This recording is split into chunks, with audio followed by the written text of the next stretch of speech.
번째는 이제 소설이고요. 지금 내가 얼추 말해버렸는데 시는 서정문학이었어요. 서정. 서정이 무슨 뜻일까? 정이 뭐야? 마음이에요, 마음. 정이라는 한자 알아두시면 좋습니다. 나 한자 못해. 근데 이건 알아. 마음이란 뜻이에요. 야, 이거 좀 익숙하지 않냐? 이거 왠지 이렇게 그려야 될 것 같은 이런 기분이 그거예요. 마음입니다, 마음. 그러면 서정할 때 서는 뭘까? 판서, 서에 글로 쓰다라는 뜻입니다. 즉 서정은 마음을 글로 쓴 이라는 뜻을 갖습니다. 서정문학, 마음을 글로 쓴 문학 뭐겠어요? 방금 본 시예요, 시. 그러면 소설, 이제 우리가 볼 거거든요. 소설은 무슨 문학이라고 할까? 서로 시작해요. 글로 썼대요. 뭘 글로 쓴 걸까? 이야기인데 이야기 한자로 뭔지 아세요? 대서응시. 서사예요, 서사. 사가 이야기 사자입니다.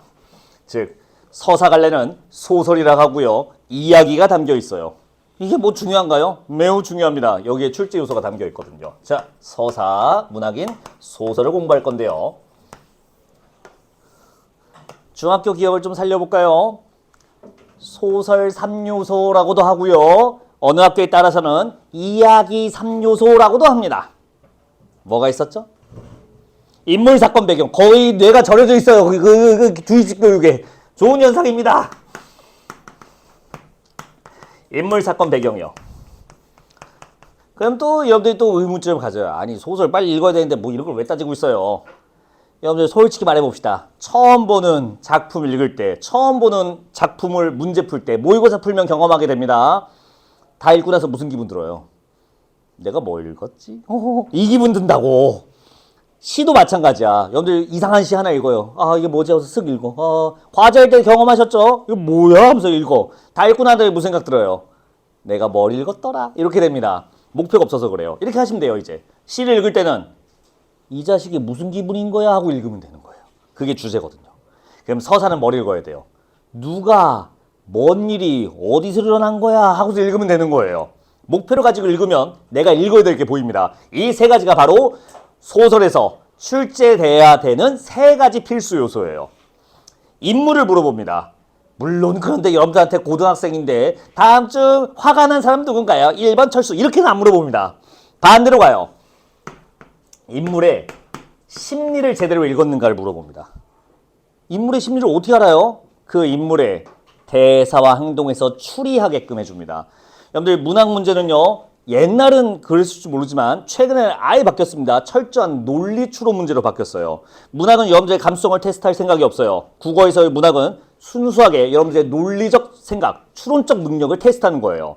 인물이 이런 대사를 했네. 근데 이런 상황이네. 근데 이런 행동을 했네. 그럼 이 사람의 심리는 이렇군 하고 판정이 돼야 되는 거예요. 이렇게 하는 겁니다. 심리 파악해야 돼요. 사건에서 뭘 파악해야 될까요? 갈등이요. 갈등 얘기는 오늘 많이 하진 않을게요. 다만 갈등의 종류가 뭐 중학교 때 배웠나? 외적 갈등, 내적 갈등 뭐 이런 거 있잖아요. 갈등이란 말이나 볼까요? 된소리 대기요. 했지? 된소리 대기 했지? 물론 그거 안 주게 돼서 살짝 맛만 보라고 했는데 이거 한자어 받침 리을 줄여서 된소리야 했어요. 한자어예요. 무슨 한자일까? 했나? 기억해줘서 고맙습니다. 이 치기라는 거예요, 치.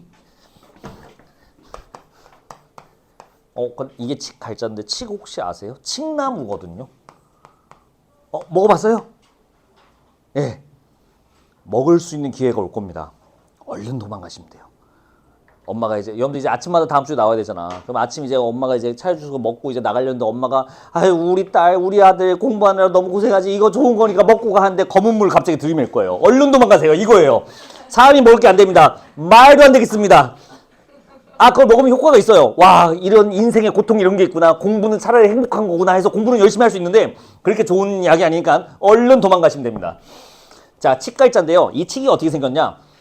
내가 게임을 좋아하다 보니까 게임 하다 보면 그 나무 몬스터인데요.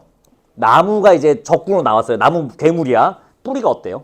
징그럽게 막 이렇게 되어 있지 않나요? 칡이 딱 그렇게 생겼어요. 뿌리가 막 구불구불하게 막 이렇게 나 있어요.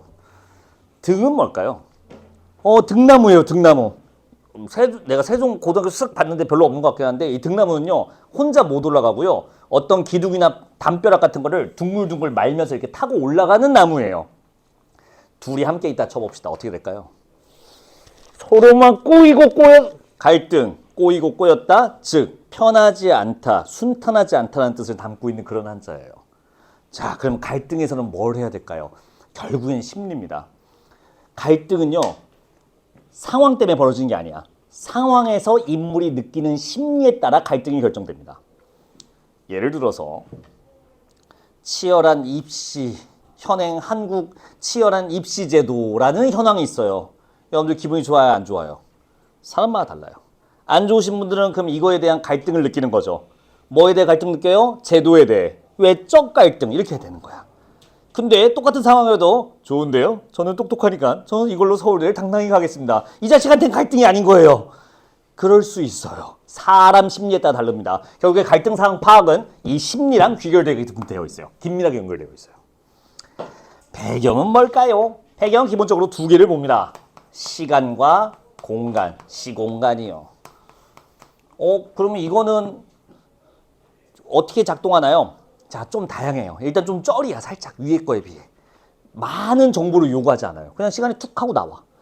공간이 툭 하고 나와. 그럼 이게 혹시 변화하는가? 요거 첫 번째 볼 수 있는 거고요. 두 번째, 아까 갈등과 연결되는가? 이런 것들을 물어봅니다. 시간이 변했네. 시간이 변했을 때 인물의 심리가 변한 거 보이세요? 뭐 이런 식으로 물어보거나 아니면 지금 이렇게 사건 갈등이 사람들 마음이 불편한데 그게 혹시 공간 시간과 관련이 있나요? 갈등 연결 지점을 물어보기도 합니다. 오늘은 또 어떤 게 있을런지 한번 봐야 되는데요. 자, 돌고 돌아서 결국에는 인물이 하는 대사와 행동에서 이 정보들을 다 뽑아줘야 됩니다. 물론 서술자가 도와주기도 해요. 시간을 제가 조금 이거는 드려보도록 하겠습니다. 제가 소설을 읽는 건 별로 안 좋아해서 여러분들이 편하게 읽는데 조금 더 목표를 갖고 읽어볼게요. 인물 그리고 어떤 사건이 있는지요. 배경까지 같이 챙겨주면 문제는 더 잘 풀릴 겁니다. 시간을 제가 재드릴게요. 14번부터 16번까지 세 문제입니다. 오늘 이거 하고 갑니다. 쿨하게. 세 문제 푸는데 일단 5분 드려보겠습니다. 읽고 푸는데 5분이에요. 출발. 오늘은 탁발이다. 재밌게 읽어보셨나요? 물론 스토리는 재밌지는 않고요. 배경하고 나름 밀접하게 연관되어 있는 소설이었는데 인물 몇 명 등장해요? 2명 등장하죠. 자, 두 사람은 서로 갈등을 일으키고 있나요? 그건 아니죠. 그러면 일단 누구의 갈등이 부각돼요? 서술자 난가요? 아니면 이상한 옷을 입은 근가요? 그의 갈등이죠. 문제, 그는 뭐랑 갈등하고 있어요? 시대. 뭐 있었어? 시대예요. 어떤 시대인데요? 정확히는 뭐 나와 있진 않지만 A라는 묶음이 있었네요. 여러분들 동양척식 주식회사 정도는 우리가 알아들을 수 있지 않을까요? 일제강점기 때 우리 민족의 땅을 수탈해 갔던 일본 기구 아닌가요?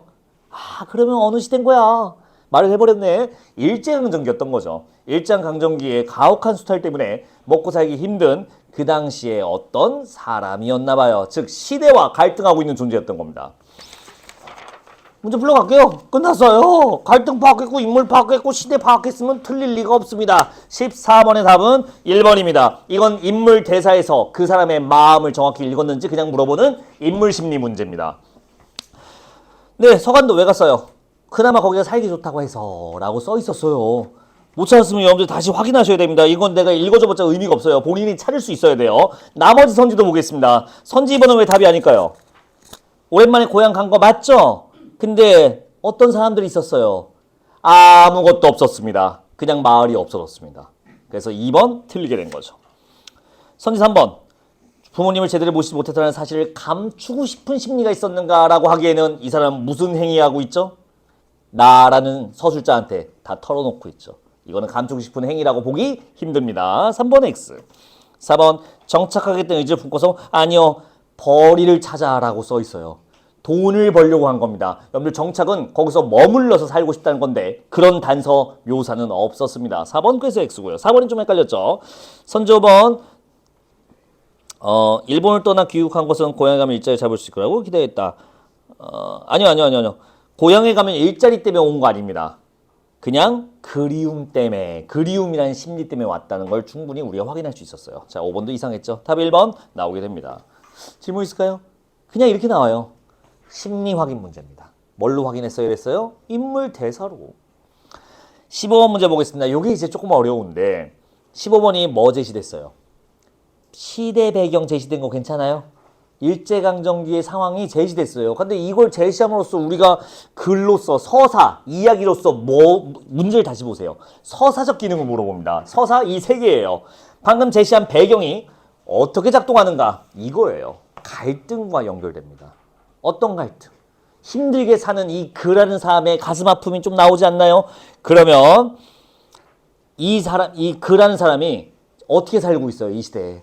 여기저기 떠돌면서 살고 있지 않나요? 부모님은 저기서 간도에서 돌아가시고 뭐 먹고 살려고 일본도 가고 그리움 때문에 고향 오고 근데 이런 행위를 이런 비참한 삶의 이유는 아무리 봐도 그 시대의 시간적 공간적 배경 때문에 그래요. 정확히는 시대라는 배경 때문에 그렇겠죠. 필연성이 뭔지 알고 계실까요? 이 연이요. 그러할 연자입니다. 그러하다라는 뜻을 가져요. 그래서 자연, 여러분들 네이처 그 자연 맞습니다. 자연 뜻이 뭔지 아세요? 스스로 그렇게 된 것이라는 뜻이야. 자연의 반대말은 뭘까요? 그래서 인공이에요, 이게. 사람이 공을 들여 만든 게 인공. 스스로 그냥 그렇게 존재하는 게 자연. 이렇게 되는 거였어요. 그러니까 여러분들이 요거는 자연, 요거는 인공이라고 외울 수가 없습니다. 연습해볼까? 아까 뭐 바람 풍 했었잖아. 야, 바람 자연이야, 인공이야? 그래? 여기서 나오는 히터 바람 정말로 자연이라고 생각하세요? 뭘로 갈리는 거야? 사람이 의도했느냐? 스스로 성립되어 있는 것이냐? 그걸로 기준하는 거예요. 괜찮을까요? 뭐 얘기가 좀 길어졌는데 그러하다, 그러함이라는 뜻이고요. 필연은 뭘까요? 이 필은 반드시입니다. 반드시 그러한 성질, 이게 필연성이에요.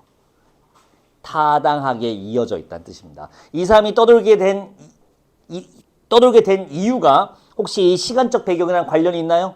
아주 밀접하게 관련이 있죠. 일제강점기 아니면 이 사람이 이렇게 비참하게 떠돌 필요가 없었겠죠. 둘은 강하게 반드시 그러한 이유로 연결되어 있습니다. 답이 5번이 나오게 되는 거였네요. 나머지 선지는 조금 뭐 딱히 헷갈리는 게 없어 보여서 넘어가도 될까요? 다음 16번입니다. 보기를 참고하여 윗글을 감상한 내용으로 적절하지 않은 거 골라달래요. 여러 가지 정보가 있는데 보기에서 제공된 정보가 뭘까요? 두 가지 정보예요. 하나, 작가의 정보가 제공됐어요.